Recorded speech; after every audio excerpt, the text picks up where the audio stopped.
Alléluia. Amen. Est-ce que vous êtes dans la joie de ce matin?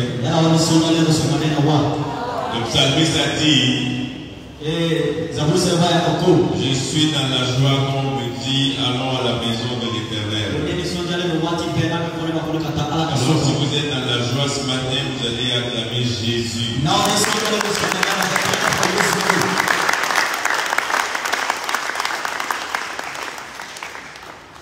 C'est vraiment une joie pour nous d'être là ce matin, comme on l'a déjà dit.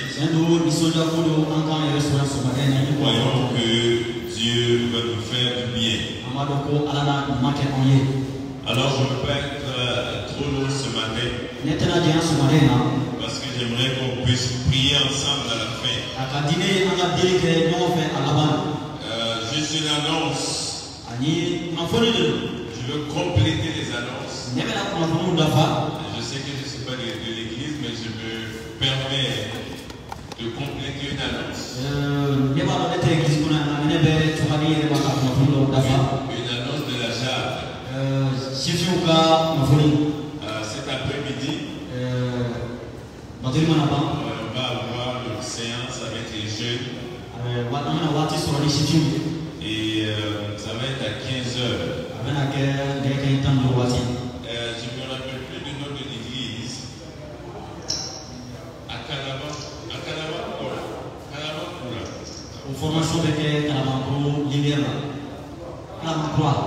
Voilà, c'est exactement ça. Donc, tous les jeunes sont invités. On va avoir le temps de parler aux jeunes. Et vous allez pouvoir poser des questions.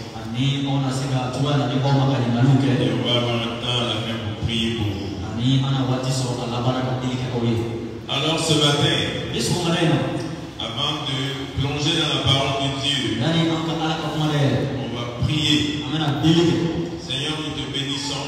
Quelle joie et quel privilège de pouvoir se tenir dans ta maison. Tu dis que si 2 ou 3 sont assemblés en ton nom, tu es au milieu d'eux.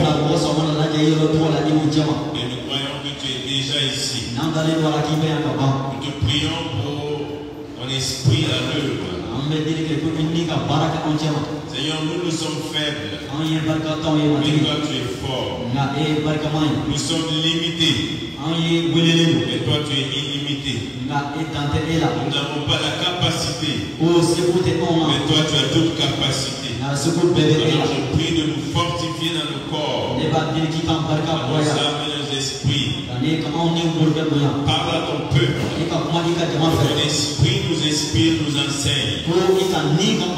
Seigneur, je prie que la vie de Dieu soit manifeste dans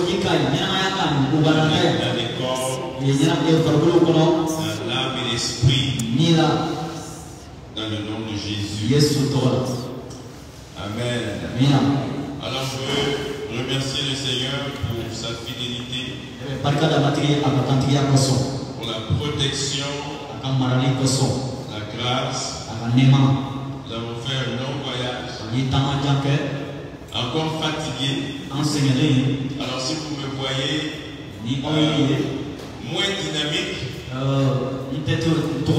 vous allez savoir qu'il y a un peu de fatigue dans mon corps.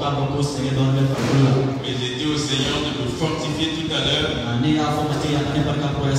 Et après la prédication, là je vais aller tomber et dormir. Alors Dieu va nous faire du bien ce matin. Alors je veux le remercier pour sa fidélité. Je veux particulièrement remercier le président, votre pasteur, son épouse, pour l'accueil. Que le Seigneur vous bénisse et vous renouvelle. Que sa grâce et sa faveur continuent à vous accompagner.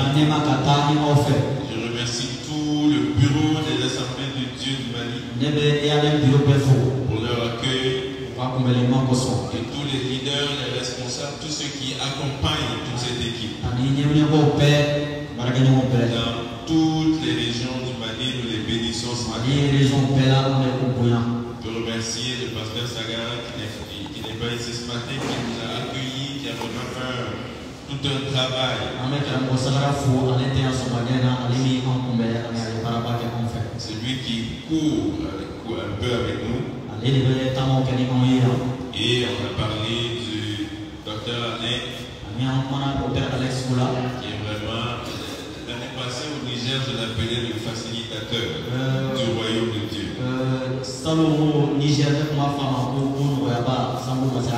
Je remercie l'équipe du Canada et qui nous accompagne.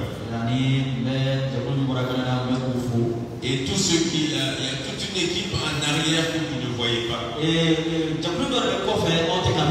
Qui sont soit au Canada ou ailleurs, qui prient pour nous. Depuis plusieurs semaines. Il y a des hommes et des femmes de Dieu qui se tiennent à la brèche, qui prient pour le Mali. Ils ne sont jamais venus ici, ils ne connaissent pas le Mali. Ils prient pour vous. Ils prient pour votre pays. Ils prient que la grâce de Dieu se manifeste. Ils prient que la faveur de Dieu se manifeste. Ils prient que les âmes soient sauvées dans ce pays. Et on veut les bénir, on veut les remercier, toute l'équipe, les serviteurs de ce que Christ a fait. Tous ceux qui sont dans plusieurs pays d'Afrique ou ailleurs qui nous soutiennent. Il y a des gens qui ont eu à cœur ce pays. On veut les bénir, on veut que Dieu les rende au centuple de tout ce qu'ils ont fait. Alors mon message ce matin s'adresse à vous particulièrement, mais s'adresse aussi à l'Église en général, l'Église du Mali, et s'adresse aussi au pays. C'est un message actuel pour chacun de nous, mais aussi un message prophétique pour les églises et le pays. À chaque fois que nous allons dans un pays, je demande toujours à Dieu, est-ce que tu as une parole, qu'est-ce que tu veux dire là-dessus? Et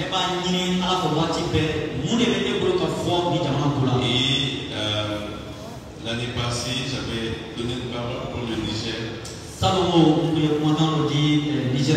et l'Église. Et vraiment, après, on a vu des choses se passer dans des vies des personnes qui témoignaient de comment le Seigneur les avait étirés. Et quand je posais la question par rapport au Mali, il y a un bout de phrase qui m'est venu à l'esprit. Et j'ai réalisé que c'était une portion de la parole de Dieu. Vous savez, les paroles prophétiques, c'est pas seulement quand on vous dit quelque chose par rapport à votre vie ou l'avenir.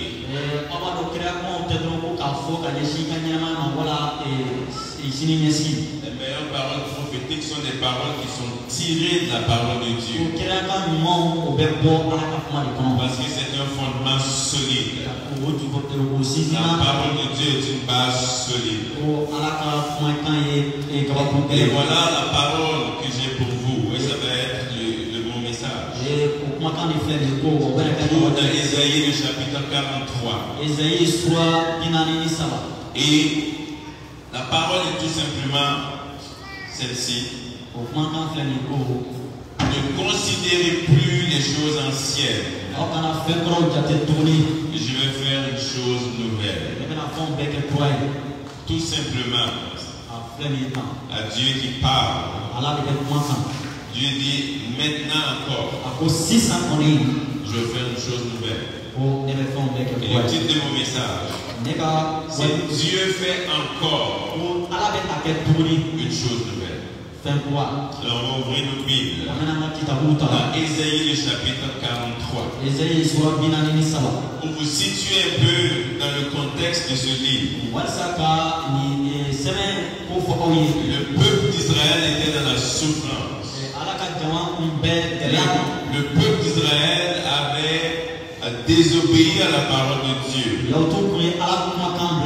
avaient régné leur Seigneur, violé ses préceptes. Et marchait loin du roi de Dieu. Et par cette désobéissance, Dieu a permis qu'il soit sous domination. Et Babylone les a oppressés. Ils étaient dans la souffrance. Ils ont connu la honte.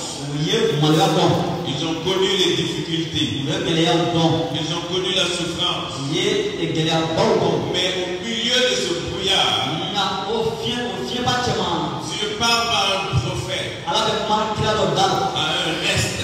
Un homme qui croyait toujours et s'attendait à Dieu. Et Dieu leur parle.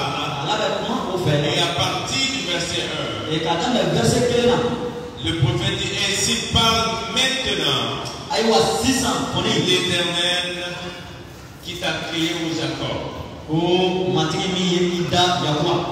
Et dit: ne crains rien, car je te rachète. Je t'appelle par ton nom. Tu es à moi.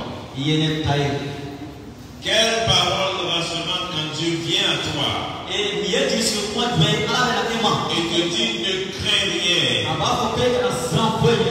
Dieu dit: ne crains rien, car moi je te rachète. Racheter. Si je donne mon stylo au frère, je donne mon stylo, c'est comme s'il ne m'appartient plus, il est à sa possession.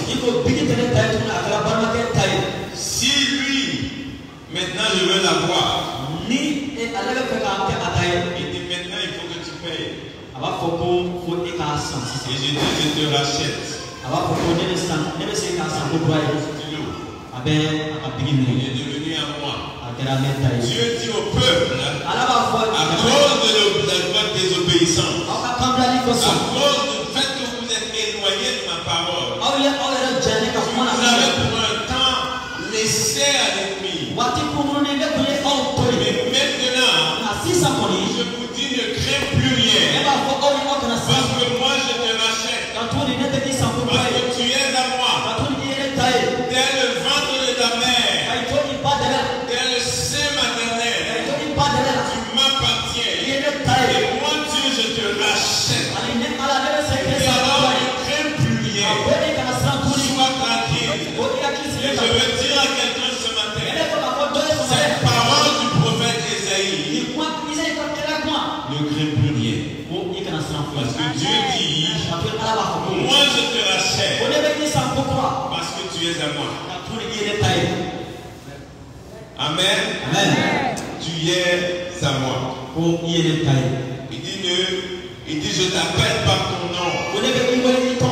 Il dit: si tu traverses des eaux, il dit: je serai avec toi. La plus grande chose qu'on peut avoir dans notre vie, c'est d'avoir le Seigneur à côté de nous. Et c'est pour ça que le psalmiste pouvait dire dans le psaume 23, l'Éternel est mon berger, je ne manquerai de rien. Il me fait reposer dans le vert pâturage. Et il m'a dit: même quand je marche dans l'ombre de la vallée de la mort, tu es avec moi. Tu es avec moi. Et Dieu va leur faire des promesses. Et Dieu va leur parler. Et Dieu va leur donner des promesses encore. Le verset qui nous intéresse ici, c'est le verset 18. Où Dieu dit: ne pensez plus aux événements passés. Et ne considérez plus ce qui est ancien. Est-ce que tu peux dire à ton voisin: ne pense plus aux événements passés?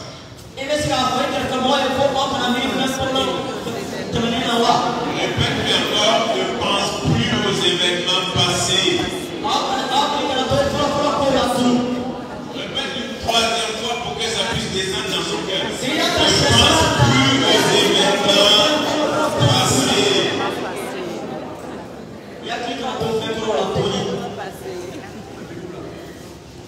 Ça, c'est Dieu qui dit. Il ne pense plus à ça. Il y a des choses qui sont passées. Et c'est passé. Une des armes les plus redoutables du diable. Le diable ne peut pas vous avoir dans le péché. Il ne peut pas vous avoir dans des choses sales et impures. La stratégie qu'il va faire, il va vous ramener pour vivre dans le passé. Parce qu'il sait que si vous restez dans le passé, vous ne pourrez jamais accomplir votre destinée. Alors il va vous garder dedans. Il va créer un monde pour vous dans votre passé. Il va vous rappeler constamment votre passé. Et au lieu de vivre comme ça, vous allez vivre ici. Vous allez vivre dans votre passé. Dieu dit, je comprends qu'il y a eu des choses difficiles dans votre passé.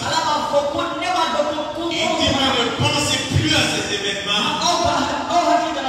Je vais vous faire une déclaration tellement importante que vous n'avez jamais entendu ça. Écoutez ceci. Le passé est passé.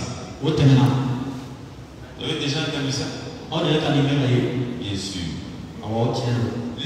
Maintenant, dis à ton voisin, le passé est passé. Ton passé est passé. Dis une troisième fois. Ton passé est passé. Il n'y a rien que tu peux faire avec. Tu ne peux pas retourner hier. Hier est déjà passé. Ce que tu as fait hier est déjà passé. Tu ne peux jamais retrouver le 28 juin 2025. Ça n'arrivera plus jamais.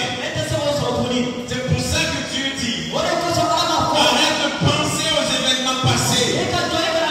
Parce que ça te ralentit. Ça te garde sur place. Moi je suis là à t'attendre. Et toi tu es encore ici. Et je suis venu te dire maman. Je suis venu te dire papa. Je suis venu te dire jeune homme. Ne pense plus aux événements passés. Parce que le passé c'est passé, c'est fini. Peu importe les souffrances que vous avez vécues.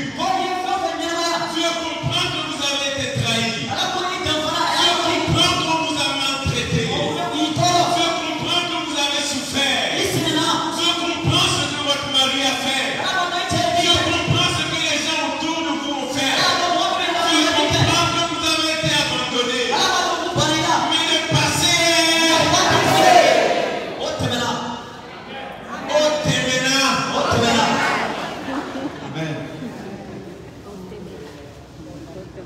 moi-même je suis le pire. Parce que le passé est passé. Et Dieu dit, ne pensez plus. Vous savez que quand vous pensez, votre cerveau travaille. C'est l'endroit où vous utilisez le plus d'énergie. Il y a des gens qui peuvent s'asseoir et passer leur journée à penser au passé. Ça veut dire que vous avez utilisé votre énergie mentale pour quelque chose que vous ne retrouverez plus jamais. Alors, je vais juste corriger quelque chose. Dieu ne dit pas qu'il ne faut pas penser ou regarder au passé pour tirer des leçons. Parce qu'il y a des erreurs qu'on a fait dans le passé qu'il faut tirer des leçons. On peut regarder dans le passé pour éviter de faire certaines choses. Mais Dieu vous interdit de vivre vivent dans le passé. Il y a des églises qui vivent dans le passé. Il y a des pasteurs qui vivent dans le passé. Il y a des assemblées qui vivent dans le passé. Dieu merci, vous avez un nouveau bâtiment. Il y a un bâtiment ici plus petit. C'est le bâtiment du... Ce bâtiment là, vous pouvez l'avoir encore à la même place. Peut-être qu'il y a des gens qui sont venus ici quand ça a été nouvellement construit. Et puis chercher à s'asseoir à la même place que l'ancien bâtiment où ils étaient exactement assis.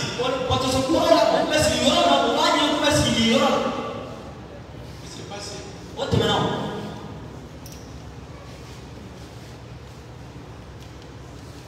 Le passé est... Vous allez tellement répéter ça que quand vous allez dormir, vous allez entendre ma voix vous dire que le passé est passé. Parce que c'est important. Beaucoup de gens ont avorté leur futur. Parce qu'ils sont restés au passé. Je comprends. Puis je ne prends pas ça à la légère. Il y a des souffrances qui sont réelles. J'ai rencontré des gens qui ont vraiment souffert. Job a souffert.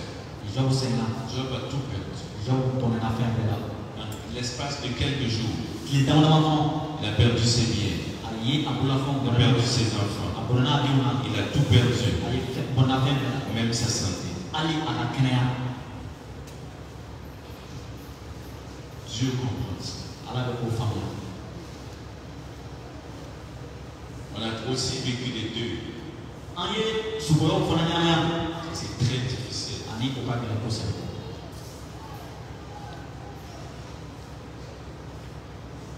Et s'il y a des gens qui ont vécu des deuils ce matin, prie que le Saint-Esprit vous console.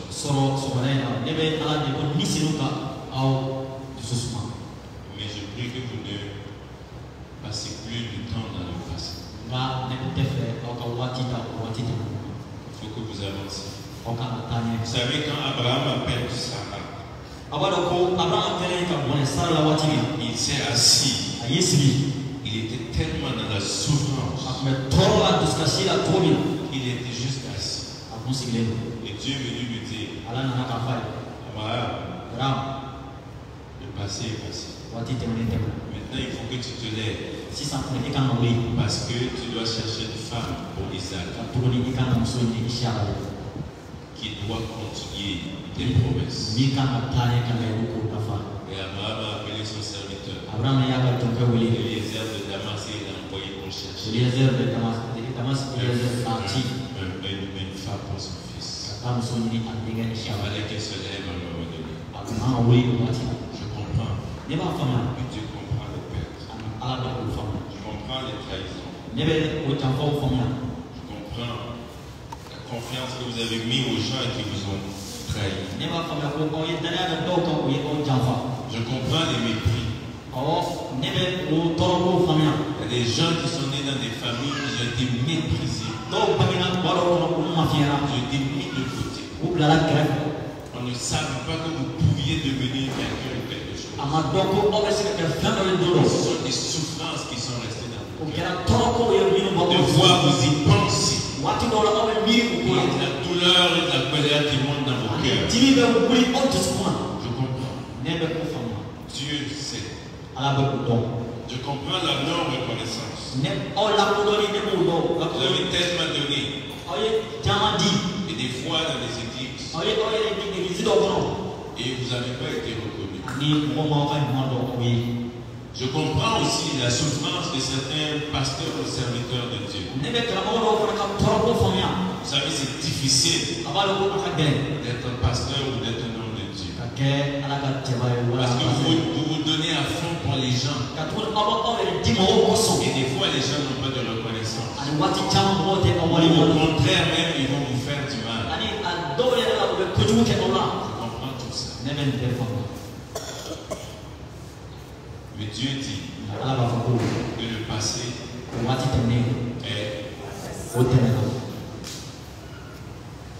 Vous ne pourrez pas l'amener de nous. Le passé. Je sais que je parle à des gens ce matin. Il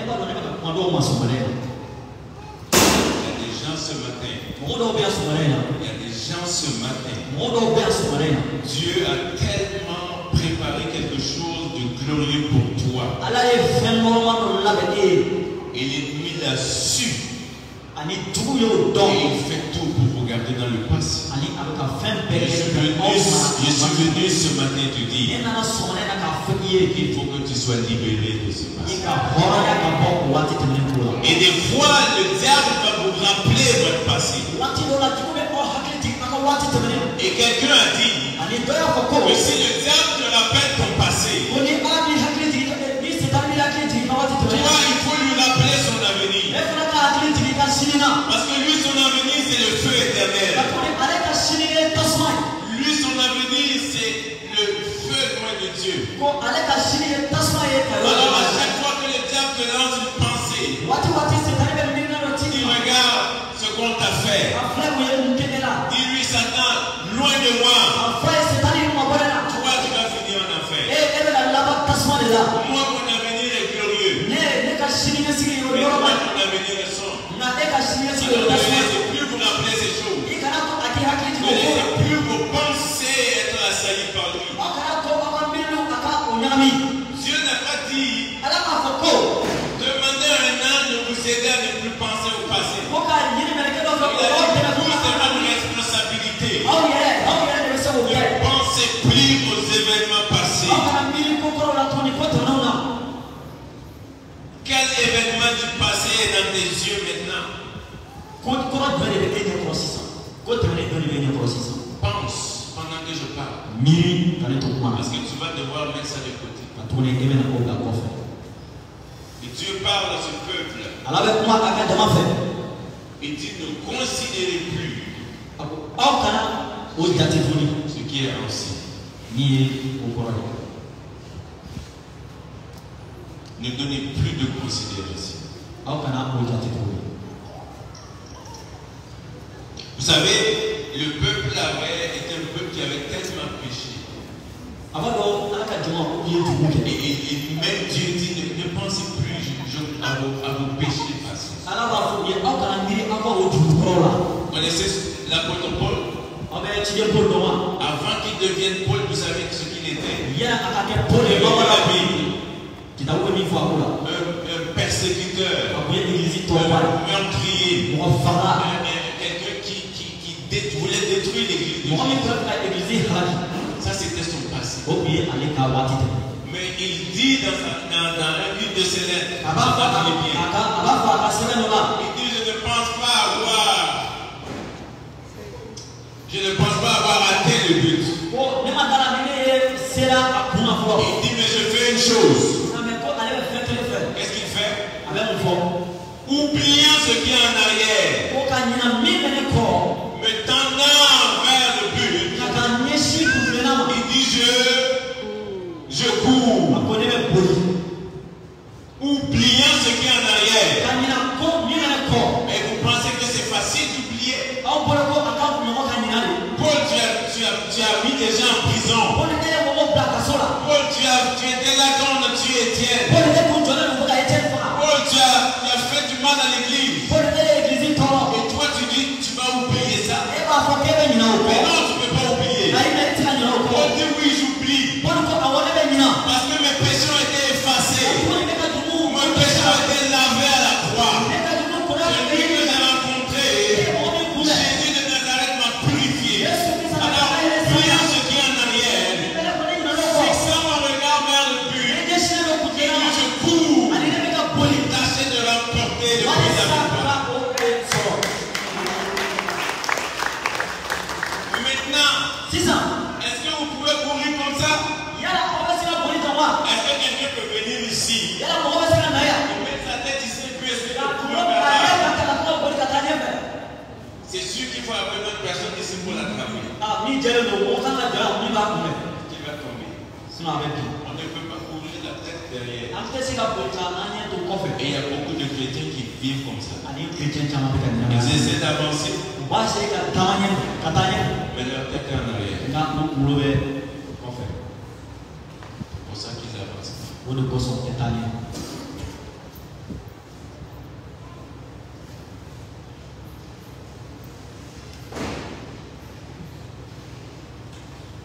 Dieu veut nous parler cela.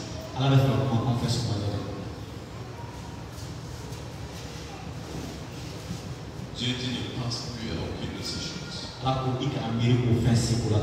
On va prier à la vie. Dieu va t'aider. Je sais que c'est difficile pour certains. Mais Dieu va te faire grâce. Dieu va libérer des gens ce matin.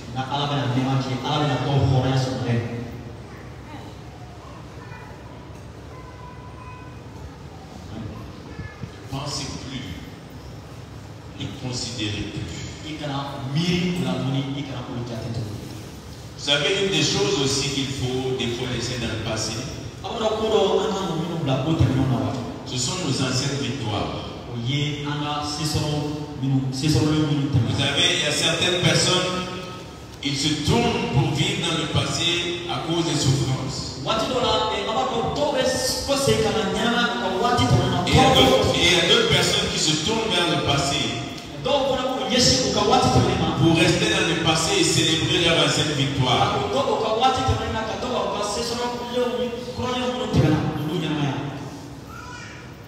Vous savez, quand David voulait aller combattre Goliath, on a appelé le chef de l'armée, l'a appelé le roi Saül. Il dit, toi tu vas aller combattre Goliath? Il dit oui, toi tu es un enfant. Et il a dit, bon, comme tu insistes pour aller, je vais te donner mon armure.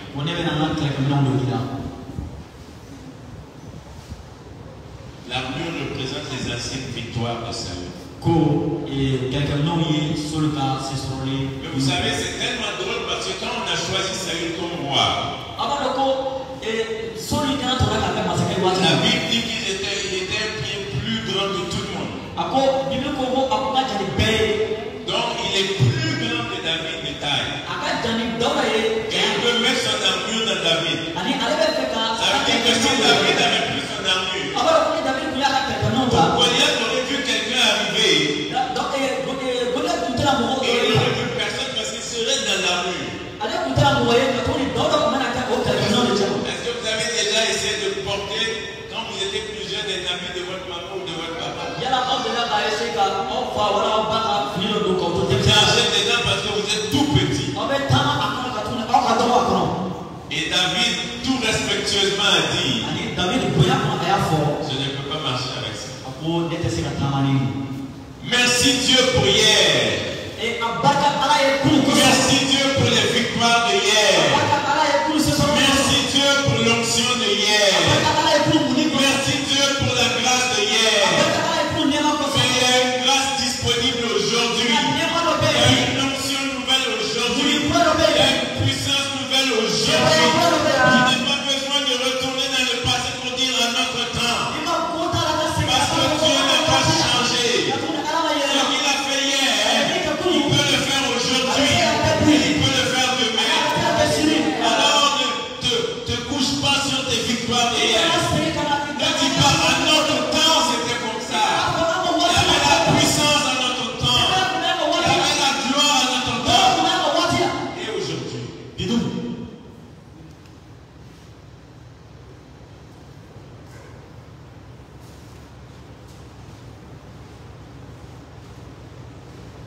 je veux prier ce matin que Dieu élargisse votre mentalité pour que vous puissiez voir infiniment grand.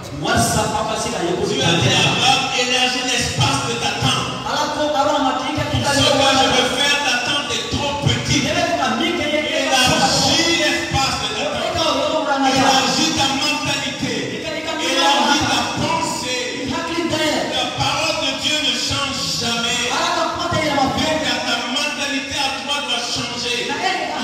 façon de voir doit changer. Ta façon de voir les choses de Dieu doivent changer. Parce que si tu restes dans le passé, tu vas limiter Dieu de ce qu'il veut faire.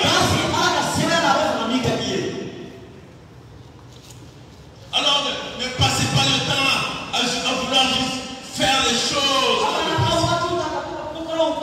Parce qu'il y a quelque chose de nouveau. Jésus va dire dans Marc 2,24, Marc 2,22, il dit on ne peut pas prendre du vin nouveau et mettre dans des outres vieilles, des vieilles outres. Parce que ça va éclater, ça va exploser. Il y a des gens ici qui demandent à Dieu un vin nouveau, une onction nouvelle, une puissance nouvelle. Mais vous êtes des outres vieilles. Dieu maintenant ça va éclater. Laissez la parole de Dieu transformer votre mentalité. Soyez transformés, la Bible dit dans Romains. Par le jeu nouvellement d'intelligence. Alors ne pensez plus aux événements passés. Église, ne considérez plus ce qui est ancien. Et le merveilleux verset qui suit. Dieu dit, je ferai une chose nouvelle.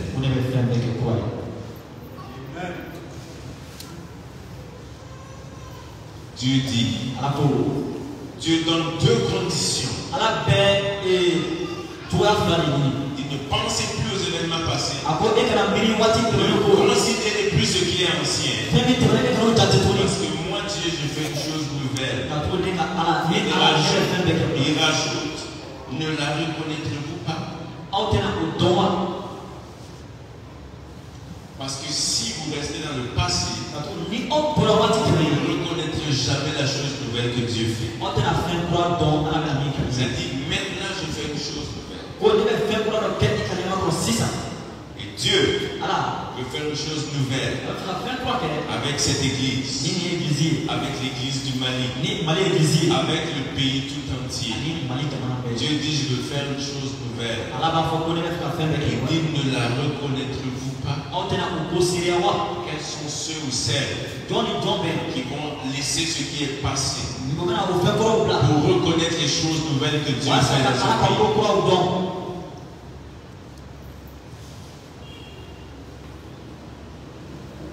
Dieu nous a envoyé 10 000 kilomètres. Venez vous dire, je suis en train de faire une chose nouvelle. Mais vous n'êtes pas en train de la reconnaître. Parce que vous êtes plongé dans le passé. Il dit, ouvrez les yeux maintenant pour reconnaître les choses nouvelles que je suis en train de faire.